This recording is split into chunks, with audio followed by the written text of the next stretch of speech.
बरेली के कल्याणपुर गांव में अवैध पटाखा फैक्ट्री में हुए विस्फोट में मरने वालों की संख्या बढ़ गई है। अब हादसे में मरने वालों की संख्या 6 हो गई, जबकि घायलों की संख्या 4 है। जो 2 बच्चे लापता थे उनके शव भी बरामद कर लिए गए हैं। इस पूरे हादसे के बाद में एसएसपी ने लापरवाही में इंस्पेक्टर सिरोली को लाइन हाजिर कर विभागीय जांच बैठाई है और साथ ही 2 दरोगा और 2 बीट सिपाही भी निलंबित किए गए। पुलिस ने इस पूरे मामले में 6 लोगों पर केस दर्ज किया है। आपको बता दें कि धमाके में 8 मकान गिरे हैं और ब्लास्ट इतना तेज था कि आसपास के कई मकानों में इसका असर देखा गया। 4 मकान पूरी तरह से जमींदोज हो गए। सीएम योगी आदित्यनाथ ने हादसे पर दुख जताया। हादसा बरेली के सिरोली थाना इलाके के कल्याणपुर गांव में हुआ है।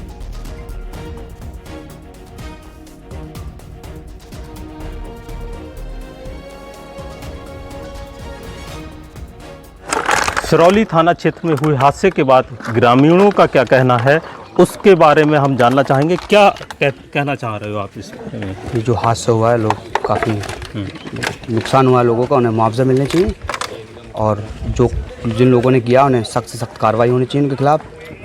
अच्छा, ये जब आए थे तो पता था कि ये यहाँ पर आए इस तरह काम नहीं पता किसी को नहीं था। ये ऐसा होते ही नहीं। पहले ये बेचारे जो इस घर के जो मुखिया हैं वो वैसे ही खेती वेती करते हैं, फिर ज़्यादा बड़ा वो था नहीं कुछ उनका भी, तो वो तो बेचारे बुजुर्ग भी हैं, फिर खेती वेती करते हैं। उनका एक ही लड़का बेचारा वो भी बाहर काम करता है।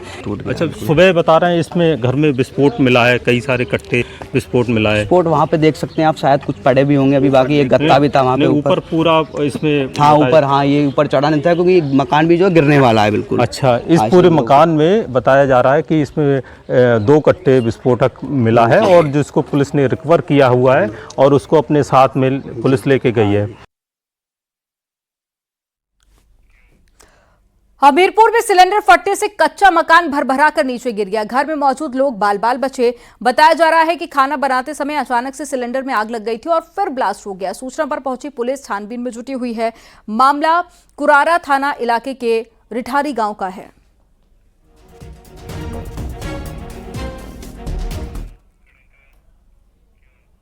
कन्नौज से खबर है, जहां पर फरार चल रहा एसपी नेता नवाब सिंह का छोटा भाई नीलू यादव पॉस्को कोर्ट पहुंचा है।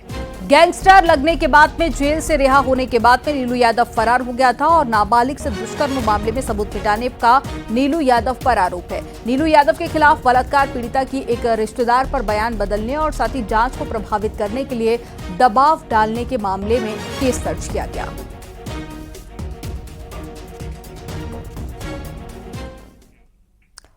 खबर कानपुर से है, जहां पर अंग्रेजों के जमाने की पुलिस ऑफिस वाली बिल्डिंग अब जर्जर हालत में पहुंच चुकी है। हैरानी की बात तो यह है कि इस जर्जर बिल्डिंग में कई बार छज्जे गिरने की वजह से कुछ पुलिसकर्मी घायल भी हुए, मगर उसके बाद भी आला अधिकारी गंभीर नहीं होने की जानकारी मिली है। बिल्डिंग के बाहर असुरक्षित भी लिखा हुआ है। जिनके कांधों पर सुरक्षा का जिम्मा है वो खुद असुरक्षित हैं। ये हम नहीं कह रहे हैं, बल्कि कानपुर कमिश्नरेट में कमिश्नर ऑफिस में डीसीपी का जो कार्यालय है उस पर आप दीवार पर देख सकते हैं असुरक्षित, असुरक्षित और असुरक्षित। ये 3 जगह मेंशन है क्योंकि अधिकारी खुद मानते हैं कि ये भवन असुरक्षित। उसके बाद भी इसमें डीसीपी, इसमें एसीपीज, इसमें तमाम स्टाफ बैठता है और फरियादी तक यहाँ पहुँचते हैं और डर और दहशत के साए में। और देखा जा सकता है कि भवन जर्जर हो चुका है और ऐसे में इस कार्यालय में लोग फरियाद लेके भी आते हैं और डर के सारे में आते हैं। आप देख सकते हैं कि ये जो बिल्डिंग है झरझरा रही है, कभी भी इसका सिरा गिर सकता है। सरियाएं पूरी दिख रही हैं और ऐसे में यहाँ सहायक पुलिस आयुक्त, एक रिट सेल, यहाँ तक कि तमाम पुलिस के कर्मी ड्यूटीज़ करने ज़रूर आते हैं, मगर डर और दहशत के साये में रहते हैं और इन कैमरे के सामने कुछ भी कहने से बचते नजर आ रहे हैं। ऐसे में अब अधिकारियों का कहना है कि ये बिल्डिंग असुरक्षित लिख दी गई है, मगर वैकल्पिक व्यवस्था नहीं, और ऐसे में जिम्मेदार कुछ भी कहने से बचते नजर आ रहे हैं। विजिलेंस आशीष पांडे के साथ अमित गंजू, न्यूज़ 18 कानपुर। खबर मेरठ से है। पश्चिमी उत्तर प्रदेश के प्राचीन परशुरामेश्वरपुरा महादेव मंदिर की वजह से पूरे गांव को नई पहचान मिली है। पर्यटन विभाग ने गांव को हेरिटेज श्रेणी में सर्वश्रेष्ठ पर्यटन वाला गांव चुना है और इसके बाद में गांव के लोगों और मंदिर प्रशासन में खुशी की लहर है। बीते दिन दिल्ली के विज्ञान भवन में आयोजित कार्यक्रम में ग्राम प्रधान और सीडीओ को उपराष्ट्रपति और पर्यटन मंत्री ने मोमेंटो देकर सम्मानित किया था। तो मेरठ पहुंचे बागपत सांसद राजकुमार सांगवान ने कहा कि अब इस प्राचीन मंदिर को काशी के महादेव मंदिर की तर्ज पर विकसित किया जाएगा। वो कहते हैं कि मुख्यमंत्री ने इसके लिए अपनी सहमति दी है। राजकुमार सांगवान ने बताया कि महादेव मंदिर वेस्ट यूपी में आस्था का सबसे बड़ा केंद्र है। उन्होंने उम्मीद जताई है कि जैसा विकास उज्जैन और काशी में हुआ है वैसा ही विकास यहाँ पर भी होना चाहिए। सरकार ने उसको पर्यटन के रूप में देश में उनको प्रथम स्थान दिया है, पूरा महादेव को मंदिर को। तो मेरा आग्रह उनसे लगातार कि डेवलपमेंट हो, विकास हो, और जो पूरा महादेव मंदिर जो आस्था का केंद्र है, आस्था का मंदिर है, और जो श्रद्धा आस्था जुड़ी है कांवड़ियों की, और कांवड़ के रूप में लोगों के आने की, कोई पैदल आ रहा, कोई लेट के जा रहा है, कोई बहुत सारा वो जल लेकर आ रहा है ना, इतना वो करके जो उनमें पूरी उस समय भक्ति में खो जाते हैं। तो वहाँ का बड़ा उसका होना चाहिए। हम काशी विश्वनाथ मंदिर को देख लें, हम अगर महाकाल उज्जैन जी चले जाएँ, हम वहाँ देख लें कितना डेवलपमेंट हुआ है। कौशाम्बी में संपत्ति बंटवारे को लेकर हुए खूनी संघर्ष में एक लड़के की सिर पर लोहे की रॉड मारकर हत्या कर दी गई, जबकि 2 लोगों को गंभीर रूप से घायल कर दिया गया। चचेरे भाई पर हत्या का आरोप लगा है। घटना अकबराबाद गोहोली गांव की है। आरोपी अंशु यादव पर 16 साल के संदीप की हत्या करने का आरोप है। केस दर्ज कर पुलिस आरोपी की तलाश में जुटी हुई है। आज जनपद कौशाम्बी के सरायकील थाना क्षेत्र में सुबह एक ही परिवार के लोग करीब 7 साढ़े 7 बजे आपस में मारपीट कर लिए। बच्चे आपस में मारपीट कर लिए, और उस मारपीट के दौरान राहुल को, संदीप को चोटें आई हैं, जिसमें संदीप को हॉस्पिटल ले जाते समय उनकी मृत्यु हो गई है। 115(2), 352, 103 और 1235 में मुकदमा पंजीकृत करके दोषियों के विरुद्ध कड़ी से कड़ी कार्रवाई की जा रही है।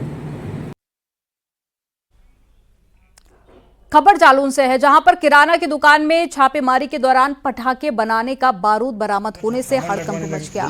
मुखबिर की सूचना पर पुलिस ने जालौन कोतवाली क्षेत्र के नगर में छापेमारी की और दुकान से 622 किलो बारूद को बरामद किया गया, जो कि पटाखे बनाने के काम आने वाला था। और पुलिस ने विस्फोटक सामग्री को अपने कब्जे में लेकर जांच शुरू कर दी है। इतनी भारी तादाद में बारूद बरामद होने के बाद में पुलिस अधिकारियों ने पूरे मामले में कड़ी कार्रवाई करने की बात कही है।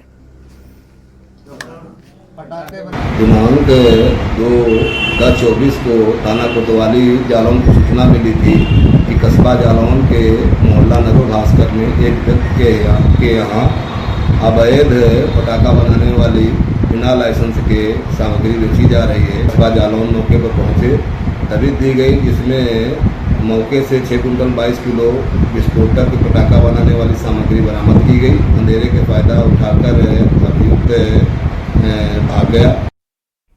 ब्रेक के बाद एक बार फिर से आपका स्वागत है। चलिए खबरों में आगे बढ़ेंगे। बात करते हैं देहरादून की, जहां के पेयजल के दफ्तरों में विजिलेंस की रेड पड़ी है। हरिद्वार और साथ ही देहरादून में रेड चल रही है। हरिद्वार में लगे 2 एसटीपी प्लांट में वित्तीय गड़बड़ी की शिकायत भी मिली है और वित्तीय गड़बड़ी के चलते विजिलेंस ने जांच शुरू कर दी है।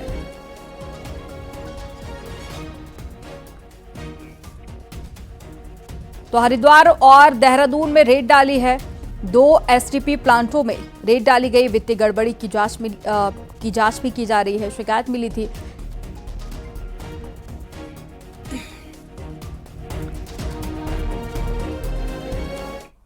उत्तरकाशी में यमुनोत्री हाईवे पर डामटा के पास में एक बाइक हाईवे किनारे फैले मलबे से टकरा गई, जिसमें बाइक सवार दोनों शख्स खाई में जा गिरे, जिसकी वजह से उन्हें गंभीर चोटें आई हैं। सूचना पर पहुंची पुलिस और साथ ही रेस्क्यू टीम ने दोनों को बचा लिया और दोनों घायलों को इलाज के लिए अस्पताल में भर्ती कराया गया।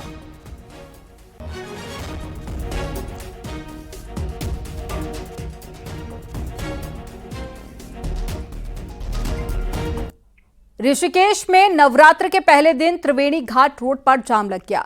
जाम से परेशान एक लड़के ने जाम में फंसी यमकेश्वर से बीजेपी विधायक की खाली गाड़ी के ऊपर चढ़कर जमकर हंगामा किया। लोगों ने विरोध के बाद भी लड़का गाड़ी से नहीं उतरा, जिसके बाद में सूचना पर पहुंची पुलिस ने लड़के को हिरासत में लेकर चौकी पर ले गई। बताया जा रहा है कि यमकेश्वर विधायक की गाड़ी जाम में फंस गई थी, जिसमें सिर्फ ड्राइवर था।